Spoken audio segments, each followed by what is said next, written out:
Hello అండి. Welcome to another mini vlog. ఎలా ఉన్నారు అందరూ? సో, మీరు యాడ్ వస్తుంది కదా కొత్తగా క్యాంపా అని చెప్పి, ఆ కూల్ డ్రింక్ తాగారా?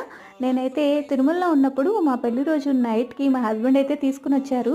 మీకో విషయం తెలుసా? అందులో 2 ఫ్లేవర్‌లు ఉన్నాయంట. నాకసలు తెలియనే తెలీదు. ఐపీఎల్ చూస్తున్నప్పుడు రామ్ చరణ్‌తో యాడ్ వస్తుంది. నాకు రామ్ చరణ్ అంటే ఇష్టం. సో, యాడ్స్ చేస్తున్నాడా, ఏం యాడ్ అని చెప్పినప్పుడు ఈ క్యాంపా యాడ్ అని చెప్పి వస్తూ ఉంది. సరే తాగాలి నేను, మా ఆర్‌సీ యాడ్ చేస్తున్నాడు కదా అని ఒకసారి మా హస్బెండ్‌కి చెప్పాను. సో, ఈరోజు తాగితే హ్యాపీ అయిపోతానని అలాగే తిరుమలలో కూడా దొరికాయంట. టిన్స్ అయితే తీసుకొనొచ్చారు. ఈ ఫస్ట్ తాగిన బ్లూ అయితే థమ్సప్పును, కోకు కలిస్తే ఎలాగో అలా ఉంది. ఈ యెల్లోదైతే నేను ఫస్ట్ టైం చూస్తున్నాను. ఇదొక ఫ్లేవర్ ఉంటుంది అని చెప్పి, అంటే క్యాంపాలో. ఇదొచ్చేసి లిమ్కాను, స్ప్రైట్ 2 కలిపినట్టుంది. సారీ ఎవరికైనా రివ్యూ నచ్చకపోతే, బట్ నాకైతే అలాగే అనిపించిందనమాట. బట్ ఫేవరెట్ యాక్టర్ యాడ్ చేస్తున్నప్పుడు తాగకపోతే ఎలాగా, ఆ ఫీలింగ్ అయితే చాలా నచ్చింది. సో, మీరు తాగారా ఇంతకీ? వీడియో నచ్చితే లైక్, షేర్, సబ్స్క్రైబ్